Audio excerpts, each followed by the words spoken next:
Pak aan de bovenkant een pluk haar. Verdeel die in 3 strengen. Links gaat onder 1 door en rechts gaat onder 1 door.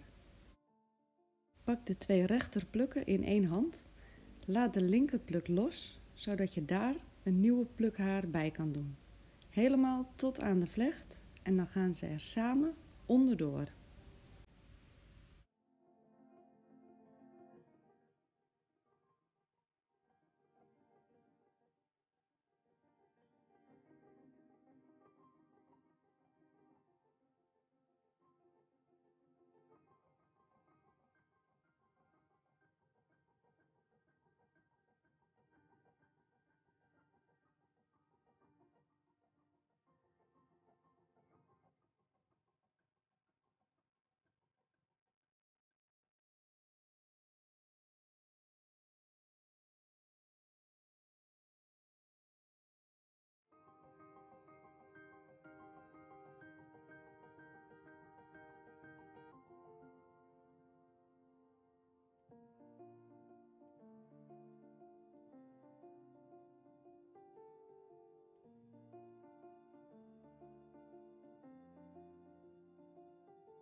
Van beneden naar boven maak ik hem voorzichtig wat breder.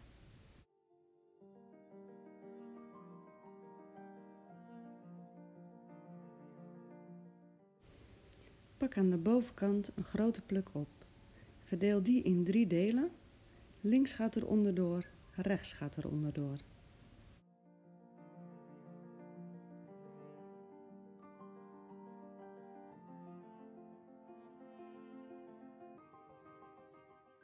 De 2 rechterplukken hou ik in 1 hand, zodat ik bij de linkerpluk een nieuwe pluk erbij kan doen en samen onder 1 streng doorhalen.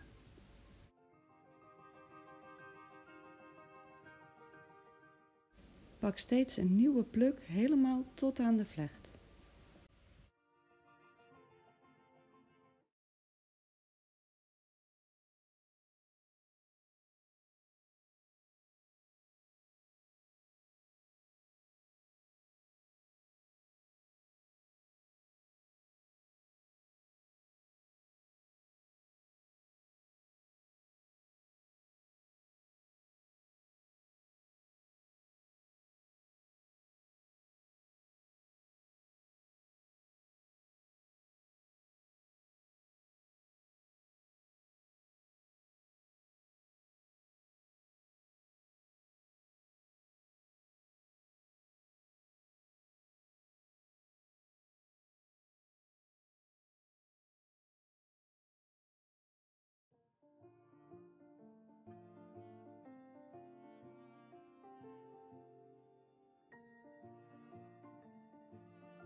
Bedankt voor het kijken en veel plezier ermee!